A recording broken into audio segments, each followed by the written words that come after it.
नमस्कार दोस्तों, मैं हूं सुमित पांडे। दोस्तों, भारतीय संविधान एवं राज्य व्यवस्था के छठे अध्याय में आपका स्वागत है। दोस्तों, अभी तक मैंने आपको 5 अध्याय कराए हैं और प्रत्येक में 50 क्वेश्चन हैं। 50 × 5 यानी आपको लगभग मैंने 250 प्रश्न करवा दिया है। 250 प्रश्न आपके पूरे हो चुके हैं, जहां तक आपका मुख्य चुनाव आयुक्त तक हमने आपको कंप्लीट करवा दिया है। यहाँ से आपका शुरू होगा योजना आयोग से। ठीक है, अगर आपने अभी तक मेरे टेलीग्राम चैनल को नहीं ज्वाइन किया है तो आप ज्वाइन कर लीजिए, क्योंकि वहाँ पर आपको PDF वगैरह मिलते रहेंगे। तो दोस्तों, चलिए आज का वीडियो शुरू करते हैं। तो आज से प्रश्न आपका शुरू होगा यहाँ से कि योजना आयोग और नीति आयोग। तो प्रश्न है कि योजना आयोग की स्थापना कब की गई थी। अभी दोस्तों मैं थोड़ा पेन का कलर चेंज कर लेता हूँ। पेन का कलर चेंज कर लेते हैं कि देखते हैं क्या है। हाँ, तो प्रश्न है योजना आयोग की स्थापना कब की गई थी। तो योजना आयोग की स्थापना 1950 में की गई थी। ऑप्शन सी सही जवाब हो जाएगा। योजना आयोग एक गैर संवैधानिक संस्था थी।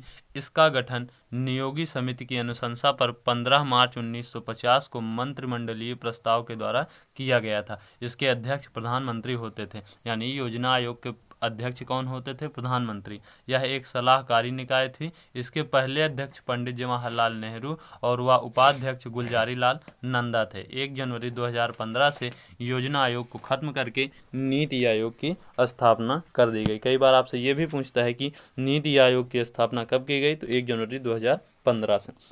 अगला प्रश्न है कि जनवरी 2018 में तेलंगाना सरकार ने अनुसूचित जाति और अनुसूचित जनजाति आयोग का गठन किया था। इस आयोग का प्रमुख कौन होगा? तो अनुसूचित जनजाति और जाति आयोग का अध्यक्ष कौन होगा?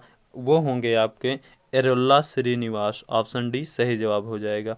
जनवरी 2018 में तेलंगाना सरकार ने अनुसूचित जाति और अनुसूचित जनजाति आयोग का गठन किया था। इस आयोग के चेयरमैन एरोल्ला श्रीनिवास को बनाया गया था। अगला प्रश्न है नीति आयोग के पदेन अध्यक्ष के रूप में कौन कार्य करता है? तो वही आपका ऑप्शन हो जाएगा बी, कि भारत का प्रधानमंत्री जो होता है वो नीति आयोग के पदेन अध्यक्ष के रूप में कार्य करता है। और ये नीति आयोग जो होता है वो भारत सरकार का थिंक टैंक होता है, यानी भारत सरकार को सुझाव देता होता है। और इसके उपाध्यक्ष वर्तमान में राजीव कुमार हैं और नीति आयोग के मुख्य कार्यकारी जो हैं वो अमिताभ कांत हैं। दोस्तों, ये जानकारी अपडेट कर लीजिएगा, क्योंकि ये प्रश्न के हिसाब से 2018 में ये प्रश्न पूछा गया था। तो ये जानकारी आप अपने हिसाब से अपडेट कर लीजिएगा। लेकिन हाँ, इसका सही जवाब हो जाएगा कि नीति आयोग के पदेन अध्यक्ष के रूप में कौन कार्य करता है? तो वो भारत के प्रधानमंत्री होते हैं। अगला प्रश्न है नीति आयोग का मुख्यालय किस शहर में स्थित है? तो नीति आयोग का मुख्यालय जो है वो नई दिल्ली में स्थित है। राजधानी, देश की राजधानी में स्थित है। ऑप्शन डी सही जवाब हो जाएगा। अगला प्रश्न जान लेते हैं कि क्या है। तो और नीति आयोग की स्थापना कब की गई थी? 1 जनवरी 2015 को। अगला प्रश्न है नीति आयोग किसके स्थान पर भारत सरकार द्वारा स्थापित किया गया था? तो किसके योजना आयोग को रिप्लेस किया था? ये नीति आयोग। और योजना आयोग की स्थापना कब की गई थी? 1950 में। योजना आयोग के पहले अध्यक्ष कौन थे? पंडित जवाहरलाल नेहरू। और नीति आयोग के पहले अध्यक्ष कौन हैं? श्री नरेंद्र मोदी जी। ऑप्शन डी सही जवाब हो जाएगा। अगला प्रश्न है जुलाई 2018 तक नीति आयोग के उपाध्यक्ष कौन है? तो जुलाई 2018 तक नीति आयोग के उपाध्यक्ष कौन थे? राजीव कुमार। ऑप्शन ए सही जवाब हो जाएगा। अगला प्रश्न यहाँ से आपका शुरू हो जाएगा पंचायती राज से। पंचायती राज से पहला प्रश्न है भारत के किस केंद्र शासित प्रदेश में पंचायती राज व्यवस्था नहीं है? तो लगभग सभी में है, लेकिन किस में नहीं है? तो दिल्ली में जो है वो पंचायती राज्य व्यवस्था नहीं है। ऑप्शन ए सही जवाब हो जाएगा। केंद्र शासित प्रदेश दिल्ली में पंचायती राज्य व्यवस्था नहीं है। पंचायती राज्य व्यवस्था में ग्राम, तालुक और जिले आते हैं। इसकी शुरुआत पंडित जवाहरलाल नेहरू द्वारा राजस्थान के नागौर जिले के बगदरी गांव में 2 अक्टूबर 1959 को पंचायती राज व्यवस्था लागू की गई थी। कई बार आपसे ये प्रश्न भी पूछता है कि पहली बार पंचायती राज्य व्यवस्था कब लागू की गई थी? तो 1959 में, राजस्थान के नागौर जिले में। और अनुच्छेद 40 में राज्यों को पंचायतों को गठन का निर्देश दिया गया है। और 73वें संविधान संशोधन 1992 के तहत पंचायती राज्य संस्थाओं को संवैधानिक दर्जा प्राप्त हुआ था। लेकिन भारत में पंचायती राज पूर्ण रूप से लागू कब हुआ था? 1993, 24 अप्रैल 1993। तो यही कारण है कि 23 अप्रैल को भारत में पंचायती राज दिवस मनाया जाता है। अगला प्रश्न है, किसने सिफारिश की कि निर्णय लेने की शक्ति को विकेंद्रित किया जाना चाहिए और निर्वाचित स्थानीय निकायों की स्थापना की जानी चाहिए? तो वो बलवंत राय मेहता समिति जो थी, इसी ने सिफारिश की थी कि निर्णय लेने की शक्ति को जो है वो डिसेंट्रलाइज किया जाए, यानी केंद्र से निर्णय न लेकर के स्थानीय स्तर पर कई तरीके से निर्णय लिए जाएं और उनको अपना जो है वो अपना सुझाव केंद्र तक पहुंचाना चाहिए। तो इस समिति के अध्यक्ष कौन थे? बलवंत राय मेहता। अगला प्रश्न है, और इन्हीं ने ही क्या किया था? बलवंत राय मेहता समिति का गठन पंचायती राज व्यवस्था को मजबूती प्रदान करने के लिए 1956 में किया गया था। समिति ने ग्रामीण स्थानीय शासन के लिए त्रिस्तरीय व्यवस्था का सुझाव दिया था। पहली व्यवस्था थी ग्राम पंचायत समिति, दूसरी थी खंड पंचायत समिति, तीसरी थी जिला पंचायत समिति। इस समिति ने सिफारिश की थी कि निर्णय लेने की शक्ति को विकेंद्रित किया जाए और स्थानीय और निर्वाचित स्थानीय निकायों की स्थापना की जाए। अगला प्रश्न है, भारत में पंचायती राज संस्थान स्थापित करने वाला पहला राज्य कौन सा है? तो अभी मैंने थोड़ी देर पहले बताया था कि राजस्थान के नागौर जिले में। तो ऑप्शन बी राजस्थान सही जवाब हो जाएगा। अगला प्रश्न देख लेते हैं दोस्तों, क्या है? किसकी विधानसभा में पंचायती राज संशोधन बिल 2018 पारित किया गया ताकि 3 सतहों की पंचायती राज प्रणाली की अचल समिति को रद्द कर राज्य में 2 सतह की प्रणाली की स्थापना की जाए, यानी त्रिस्तरीय को घटित कर द्विस्तरीय लागू किया जाए। तो वो आपका राज्य था अरुणाचल प्रदेश। ये करंट अफेयर्स का क्वेश्चन होना चाहिए था, लेकिन ये इम्पॉर्टेंट क्वेश्चन है कि किस राज्य में द्विस्तरीय पंचायती राज व्यवस्था लागू है? तो वो है आपका अरुणाचल प्रदेश में।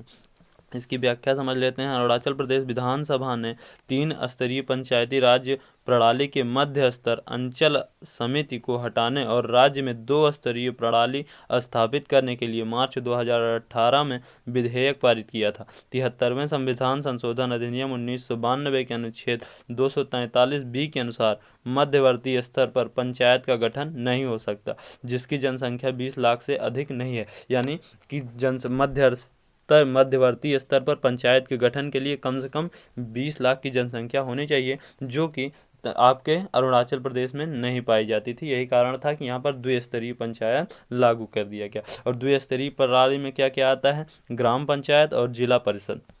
अगला प्रश्न है कि निम्नलिखित में से कौन सा भारत का पहला नगर पालिका निगम था? ये इंपॉर्टेंट क्वेश्चन हो जाता है दोस्तों, आपका 259वां क्वेश्चन। क्या है कि निम्नलिखित में से कौन सा भारत का पहला नगर पालिका निगम था? तो भारत का पहला नगर पालिका निगम जो था वो मद्रास नगर निगम था। ऑप्शन डी सही जवाब हो जाएगा।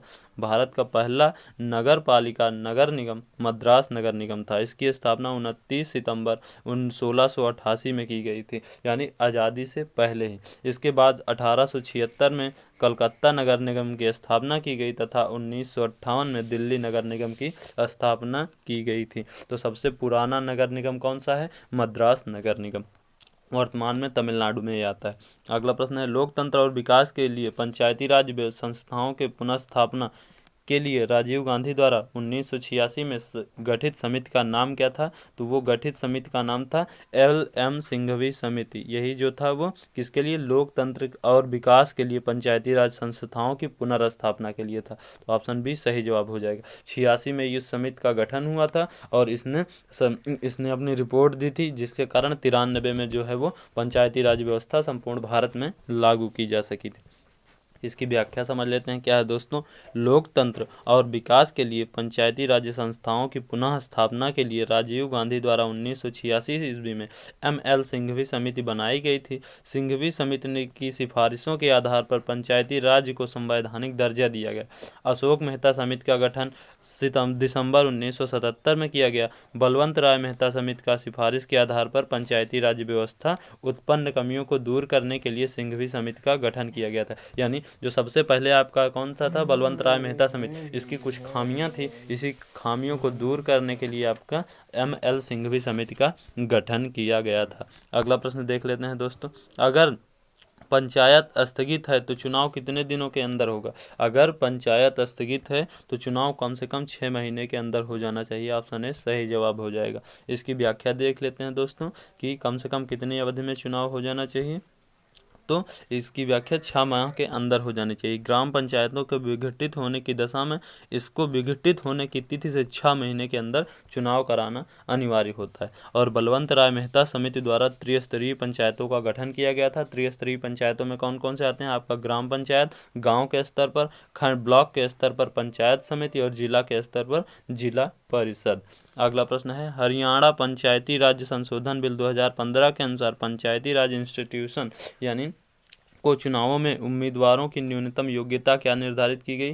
तो उन कम से कम 12वीं 10वीं पास होना चाहिए। अगर कोई व्यक्ति पंचायत स्तर का चुनाव लड़ रहा है तो उसको कम से कम 10वीं की परीक्षा पास होनी चाहिए हरियाणा के पंचायती राज संशोधन बिल 2015 के अनुसार। तो ऑप्शन बी सही जवाब हो जाएगा। इसकी व्याख्या समझ लेते हैं दोस्तों। क्या है कि हरियाणा पंचायती राज संशोधन बिल 2015 के अनुसार पंचायत चुनाव लड़ने के लिए सामान्य प्रत्याशियों को न्यूनतम योग्यता 10वीं पास एवं महिलाओं के लिए न्यूनतम योग्यता 8वीं पास रखा गया है। महिलाओं और अनुसूचित जाति के लिए यदि कोई अनुसूचित जाति की महिला पंच का चुनाव लड़ती है तो उसके लिए 5वीं पास होना अनिवार्य होता है। राजस्थान के बाद हरियाणा दूसरा ऐसा राज्य है, इंपॉर्टेंट पॉइंट है ये आपके लिए, कि राजस्थान के बाद हरियाणा दूसरा ऐसा राज्य है जहां पर पंचायत चुनाव लड़ने वालों के लिए न्यूनतम शैक्षिक योग्यता निर्धारित की गई है। अगला प्रश्न जान लेते हैं दोस्तों। क्या है, दिसंबर 2015 में निम्न में से किस विकल्प को हरियाणा में पंचायत चुनावों में लड़ने हेतु महत्वपूर्ण मानदंड के रूप में घोषित किया गया था? तो आपका था घर में एक प्रयोजन मूलक शौचालय होना चाहिए। यानी हरियाणा में एक नियम बनाया गया था 2015 में कि जिसके घर में एक कम से कम शौचालय है वही पंचायत स्तर का चुनाव लड़ सकता है। और ये कब आया था? 2015 में। अगला प्रश्न है, राजस्थान में लगभग 93% आदिवासी महिलाएं सरपंच पद के लिए चुनाव नहीं लड़ सकती हैं। लगभग 93% आदिवासी महिलाएं सरपंच के लिए चुनाव नहीं लड़ सकती क्योंकि वे पर्याप्त शिक्षित नहीं है। और यह विधेयक योग्यता क्या है, यानी शिक्षा संबंधी विधेयक की योग्यता क्या है? तो अभी मैंने थोड़ी देर पहले ही बताया था कि कम से कम आदिवासी महिलाओं को 5वीं पास होना अनिवार्य है। तो ऑप्शन बी सही जवाब हो जाएगा। अगला प्रश्न है, और 2015 में राजस्थान में ये नियम बनाया गया था। अगला प्रश्न है, आपात उपबंध से अब यहाँ से आपका प्रश्न आएंगे यानी इमरजेंसी प्रोविजन से। तो आइए देख लेते हैं क्या है प्रश्न। कि पहला प्रश्न है इसका, भारत में आपातकाल की घोषणा करने का अधिकार किसके पास है? तो भारत में आपातकाल की घोषणा करने का अधिकार जो है वो राष्ट्रपति के पास है। ऑप्शन सी सही जवाब हो जाएगा। 3 प्रकार के आपातकाल लागू कर सकता है राष्ट्रपति, और अनुच्छेद संविधान के भाग 18 के अनुच्छेद 352 से 360 तक। पहला आपातकाल है कि राष्ट्रीय आपातकाल, ये अनुच्छेद 352 में है। राष्ट्रपति शासन ये राज्यों में लागू हो सकता है, ये 356 के अनुसार। और वित्तीय आपातकाल 360 के अनुसार लागू हो सकता है, और ये देश में अगर फाइनेंशियल क्राइसिस चल रही है तो। और जान लेते हैं राष्ट्रपति के संबंध में। क्या है कि भारत के राष्ट्रपति के पास कुछ महत्वपूर्ण शक्तियां हैं। वो कौन सी महत्वपूर्ण शक्तियां हैं देख लेते हैं। संसद के सदस्यों का मनोनयन का अधिकार है, यानी संसद के, आपको पता होगा कि राज्यसभा में वो कुछ सदस्य नामित करता है और लोकसभा में कुछ सदस्य नामित करता है। अगर आपको पता है कि नामित किए जाने वाले सदस्यों की संख्या कितनी है तो कमेंट बॉक्स में लिख करके आप बताइए हमको। अगला है कि अध्यादेश जारी करने की शक्ति होती है, ये अनुच्छेद 123 के अनुसार राष्ट्रपति के पास ये अध्यादेश जारी करने की शक्ति होती है। क्षमादान की शक्ति होती है अनुच्छेद 72 के अनुसार। नियुक्त संबंधी अधिकार, यानी वो प्रधानमंत्री की नियुक्ति करता है, मंत्रिपरिषद की नियुक्ति करता है, मुख्य न्यायाधीश की नियुक्ति करता है, सीएजी की नियुक्ति करता है, ये सब की नियुक्ति करता है आपका राष्ट्रपति।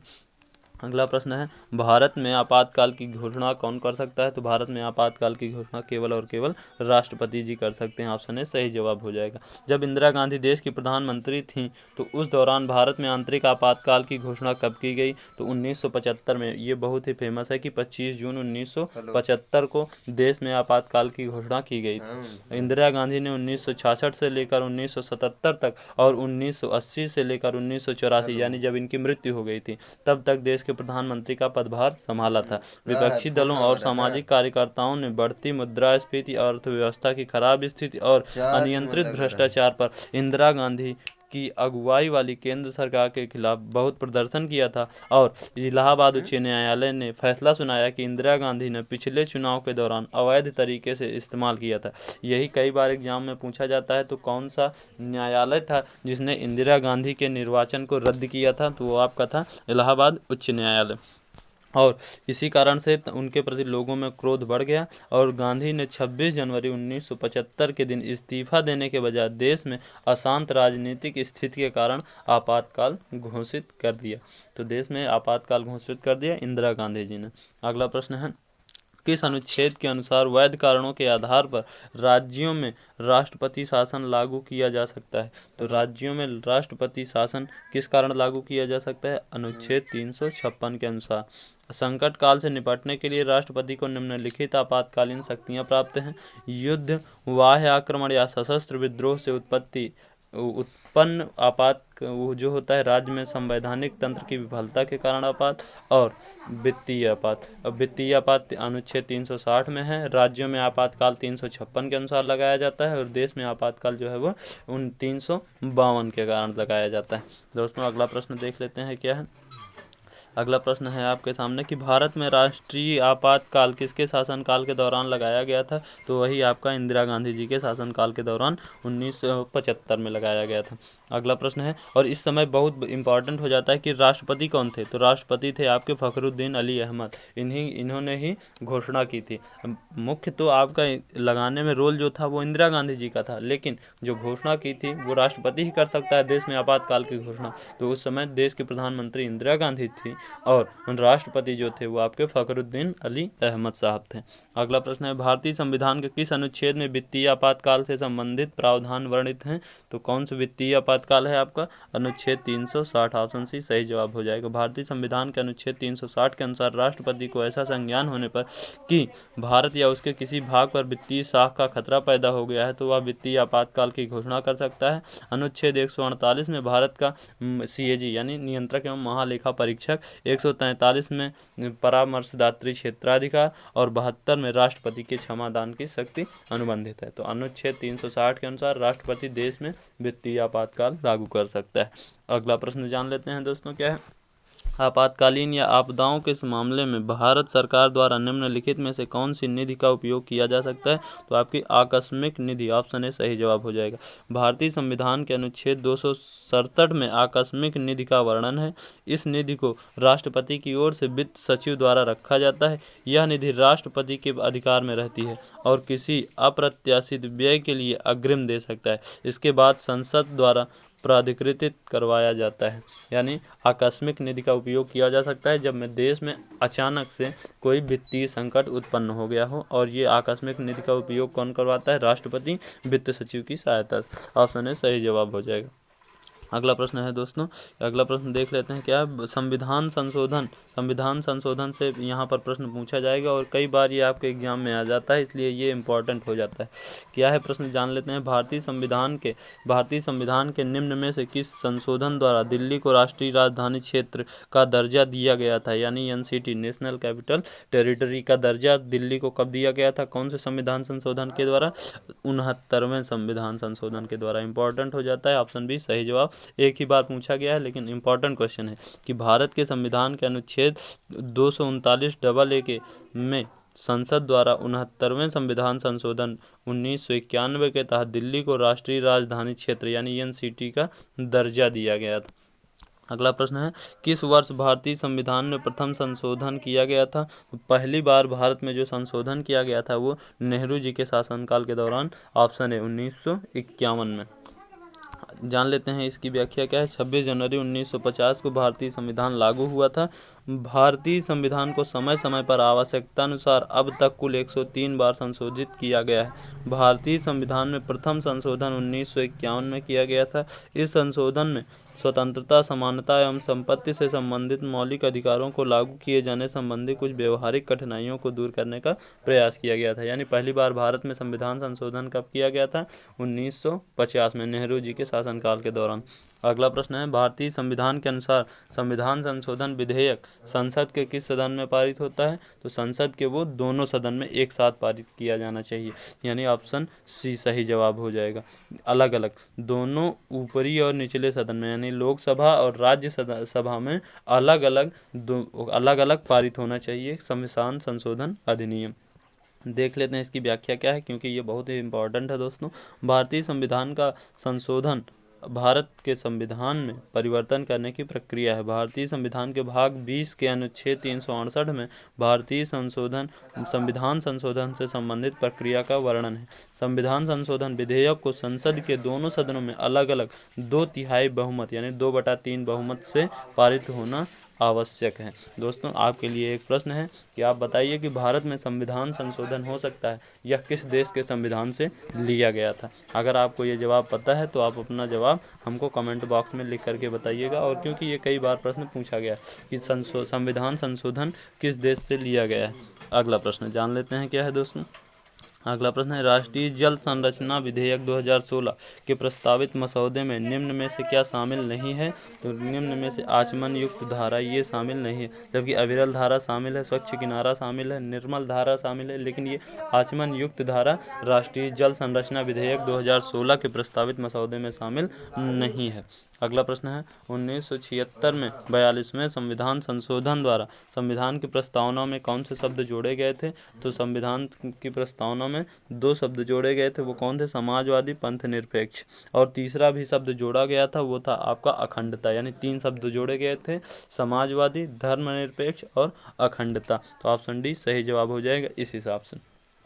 वर्ष 1976 में 42वें संविधान संशोधन के द्वारा भारतीय संविधान की प्रस्तावना में समाजवादी, पंथ निरपेक्ष और अखंडता शब्द जोड़े गए थे। अगला प्रश्न है कि 42वें संविधान संशोधन को दोस्तों मिनी कॉन्स्टिट्यूशन भी कहा जाता है। अगला प्रश्न है कि भारत में पंचायत राज की स्थापना के लिए निम्नलिखित में से कौन सा संवैधानिक संशोधन अधिनियम पारित किया गया था। तो कौन सा संवैधानिक संशोधन अधिनियम था, वो 74वां था। दोस्तों, इसकी व्याख्या देख लेते हैं कि क्या है। इसकी व्याख्या है दोस्तों, 74वें संविधान संशोधन के द्वारा 12वीं अनुसूची को जोड़ा गया था, जबकि 73वें संविधान संशोधन अधिनियम 1992 के अंतर्गत संविधान के भाग 9 व 11वीं अनुसूची जोड़ी गई थी और जिसमें पंचायती राज्य संबंधों का प्रावधान किया गया। तो ऑप्शन डी सही जवाब हो जाएगा कि 73वें संविधान संशोधन के द्वारा देश में पंचायती राज्य व्यवस्था जोड़ी गई थी। यह भाग 9 में थी और अनुसूची 11वीं थी, और 12वीं अनुसूची 74वें संविधान संशोधन में जोड़ी गई थी। इसमें क्या था, नगर पालिका को संवैधानिक दर्जा प्रदान किया गया था। अगला प्रश्न है, भारत के संविधान में सेक्युलर शब्द को किस संशोधन अधिनियम के माध्यम से जोड़ा गया था। तो वही अभी मैंने आपको थोड़ी देर पहले ही बताया था कि मिनी कॉन्स्टिट्यूशन यानी 42वें संविधान संशोधन के द्वारा संविधान में सेक्युलर शब्द जोड़ा गया था। इसके साथ 3 शब्द और जोड़े गए थे, वो कौन था समाजवादी, पंथ निरपेक्ष यानी जिसको सेक्युलर कहा जाता है, और अखंडता यानी 3 शब्द जोड़े गए थे। अगला प्रश्न है, और 42वां संविधान संशोधन कब हुआ था दोस्तों, 1976 में। अगला प्रश्न है, भारतीय संविधान की प्रस्तावना में किस संशोधन के अधिनियम के द्वारा संशोधन किया गया था। तो वही आपका 42वां संविधान संशोधन अधिनियम हो जाएगा। अगला प्रश्न है, इसकी इस संविधान संशोधन में कई सारे निम्नलिखित प्रावधान किए गए थे। आइए समझ लेते हैं क्या है कि प्रस्तावना में समाजवादी, पंथ निरपेक्ष और अखंडता शब्द जोड़ा गया था। सभी नीति निर्देशक सिद्धांतों की मौलिक अधिकारों पर सर्वोच्चता सुनिश्चित की गई थी। यानी नीति निर्देशक सिद्धांतों की मौलिक अधिकारों पर जो है वो सर्वश्रेष्ठ हैं। यानी अगर कहीं पर मौलिक अधिकार टकराते हैं और राज्य के नीति निर्देशक तत्व टकराते हैं, तो उसमें राज्य के नीति निर्देशक तत्व को प्रधानता दी गई थी। अगला है कि भाग 4 तथा अनुच्छेद 51 का को जोड़कर नागरिकों के 10 मूल कर्तव्यों को शामिल किया गया था। यानी ये भी कई बार प्रश्न पूछा जाता है कि देश में नागरिकों के मूल कर्तव्य को संविधान में कब शामिल किया गया था। तो आपका 42वें संविधान संशोधन 1976 के द्वारा शामिल किया गया था। अगला है कि इसके द्वारा किए गए संविधान संशोधन को न्यायिक परीक्षण से मुक्त कर दिया गया। अगला प्रश्न है कि शिक्षा। अगला प्रश्न देख लेते हैं दोस्तों कि क्या है, 42वें संविधान संशोधन अधिनियम के माध्यम से भारतीय संविधान की 8वीं अनुसूची में निम्नलिखित भाषाओं में से किस भाषा को शामिल नहीं किया गया है। तो 8वीं अनुसूची में किस भाषा को शामिल नहीं किया गया है 92वें संविधान संशोधन को। तो कन्नड़ को नहीं शामिल किया गया है, जबकि मैथिली 8वीं अनुसूची में जो भाषा है मैथिली, संथाली, बोडो, कन्नड़ भी है, लेकिन इसको 92वें संविधान संशोधन के अधिनियम से शामिल नहीं किया गया था। देख लेते हैं इसकी व्याख्या क्या है। संविधान की 8वीं अनुसूची में 22 भाषाओं का उल्लेख किया गया है। बोडो, डोगरी, मैथिली, संथाली भाषाओं का समावेश 92 संविधान संशोधन अधिनियम 2003 में संविधान की 8वीं सूची में किया गया था, जबकि कन्नड़ भाषा आरंभ में ही 8वीं अनुसूची में सम्मिलित थी। यानी जब देश का संविधान बनाया जा रहा था तभी कन्नड़ भाषा पहले से ही शामिल थी। यानी 92 में संविधान संशोधन के द्वारा कौन कौन सी भाषा जोड़ी गई थी? मैथिली, संथाली और बोडो। अगला प्रश्न है, श्रीमती इंदिरा गांधी द्वारा लाए गए आपातकाल के दौरान अभिनीत किसको को महत्वपूर्ण और बड़ी संख्या वाले परिवर्तनों की वजह से मिनी संविधान के रूप में जाना जाता है? तो वही आपका 42वां संविधान संशोधन अधिनियम। ऑप्शन ए सही जवाब हो जाएगा।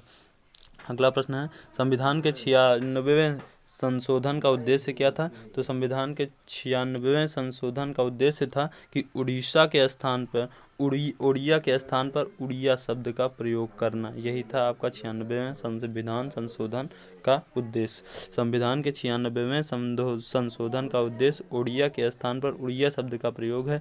इस संविधान संशोधन के द्वारा संविधान की 8वीं अनुसूची में 15वें स्थान पर आने वाली भाषा उड़िया को नाम परिवर्तित कर उड़िया कर दिया गया। पहले उड़िया बोला जाता था, फिर उड़िया कर दिया गया उसी भाषा को। अगला प्रश्न है मई 2015 तक संविधान में संशोधनों की कुल संख्या क्या थी? तो मई 2015 तक संविधान में कुल संशोधनों की संख्या थी 100। ऑप्शन सी सही जवाब हो जाएगा। अगला प्रश्न से पहले क्या इसकी व्याख्या समझ लेते हैं। मई 2015 तक संविधान में संशोधनों की कुल संख्या 100 थी। 100वां संविधान संशोधन भारत और बांग्लादेश के बीच सीमा विवाद को समझौते को लेकर था। मार्च 2019 तक भारतीय संविधान में संशोधनों की संख्या 103 थी। 103वां संविधान संशोधन जो था वो EWS के लिए था, यानी आर्थिक कमजोर से लोगों को आरक्षण देना था।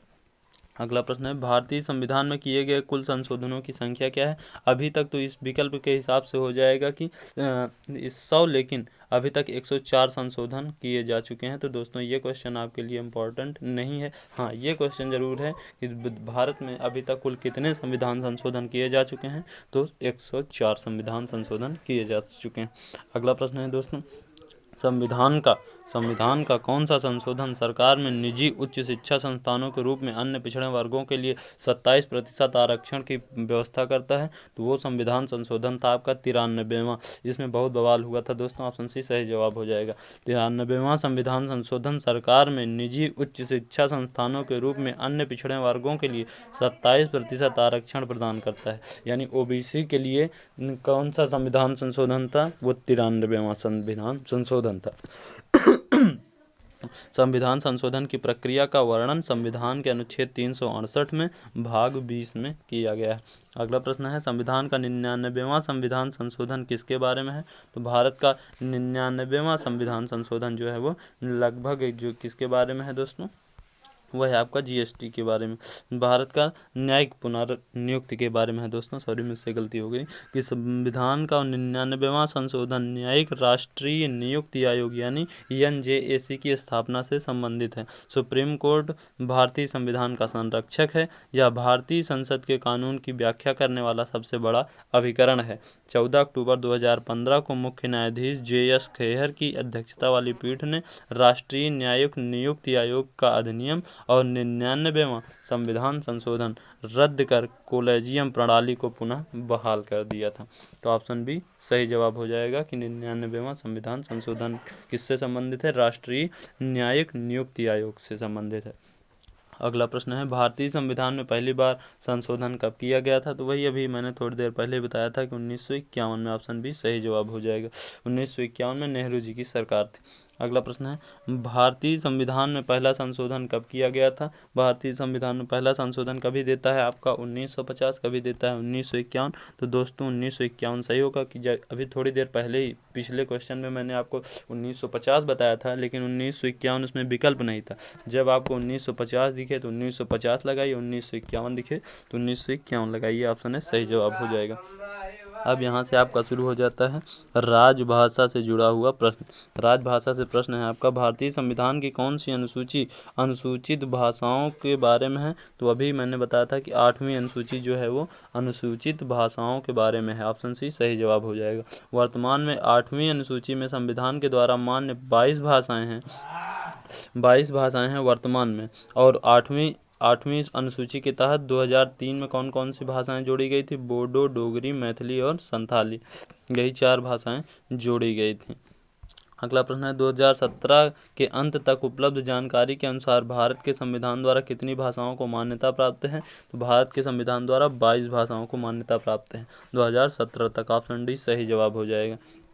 अगला प्रश्न है, ये तो कई बार आप पढ़ चुके हैं कि कौन कौन सी भाषाएं कौन कौन सी हैं। हाँ, ये जरूर पूछता है कि किस संशोधन में कौन सी भाषा जोड़ी गई थी। अगला प्रश्न है आपका, निम्नलिखित में से क्या 8वीं अनुसूची में उल्लेखित सरकारी भाषाओं में से एक नहीं है? 8वीं भाषाओं में से एक नहीं है, वो आपका बोडो, नेपाली, डोगरी ये तो है, लेकिन गढ़वाली नहीं है। ऑप्शन डी सही जवाब हो जाएगा। केरल की राज्य भाषा क्या है? तो मलयालम जो है वो केरल की राज्य भाषा है।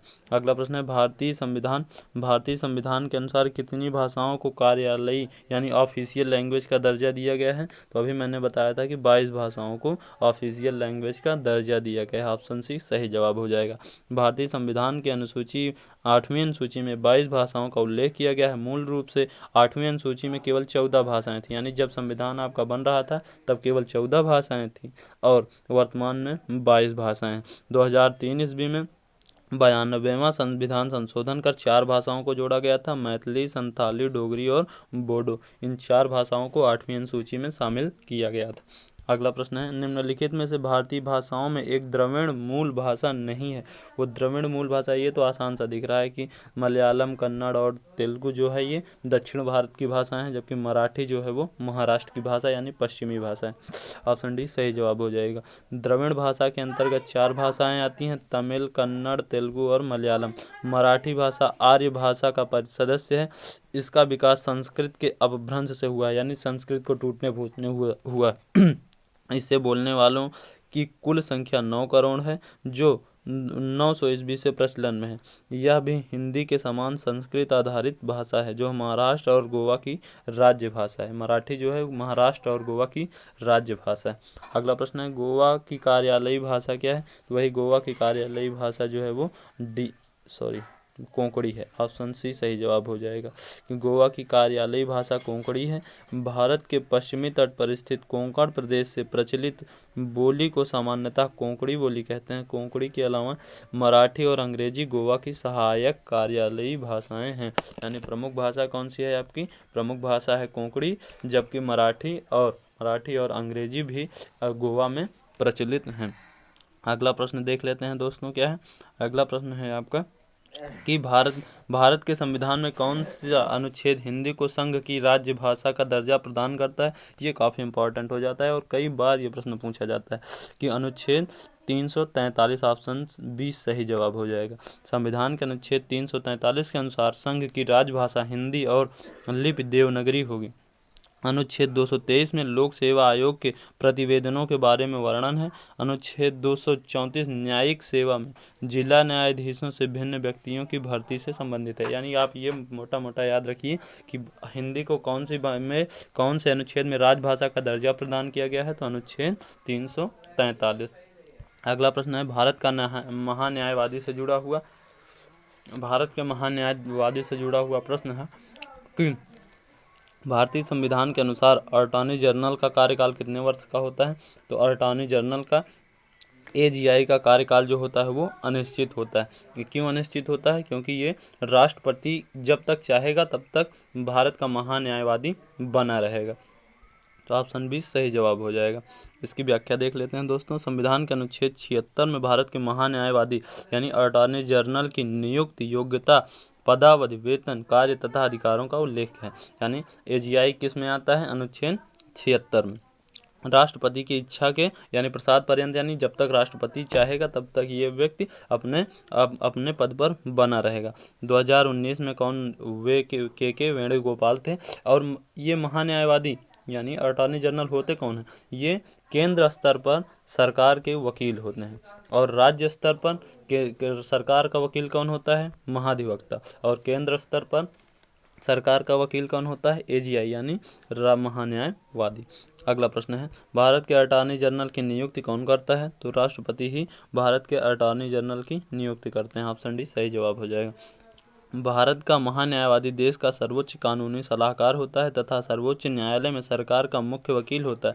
इसकी नियुक्ति संविधान की धारा 76(1) के तहत राष्ट्रपति मंत्रिमंडल की सलाह से करता है। भारत में अब तक कुल 15 महान्यायवादी रह चुके हैं। वर्तमान समय में जो है वो के वेणुगोपाल भारत के महान्यायवादी हैं। अगला प्रश्न है, किस विधि अधिकारी के पास संसद के दोनों सदनों में बोलने का अधिकार होता है लेकिन वोट नहीं दे सकता? यहाँ पर एडिशनल मैं जोड़ देता हूँ दोस्तों, किसको वोट देने का तो अधिकार है लेकिन किसको वोट देने का अधिकार नहीं है लेकिन संसद के दोनों सदनों में बोलने का अधिकार है, तो वो हैं आपके अटॉर्नी जनरल। ऑप्शन डी सही जवाब हो जाएगा कि अटॉर्नी जनरल को जो है वो बोलने का अधिकार है दोनों सदनों में, लेकिन वो अपना वोट नहीं दे सकते। तो दोस्तों यहाँ तक आपका ख़त्म होता है छठा भाग। अगर आपको ये वीडियो पसंद आया हो तो चैनल को सब्सक्राइब करें, दोस्तों में भी शेयर करें, वीडियो को लाइक करेंगे ही आप, हमको ये पता है। मिलते हैं आपसे अगले वीडियो में। पूरा वीडियो देखने के लिए आपका तहे दिल से शुक्रिया। थैंक यू दोस्तों।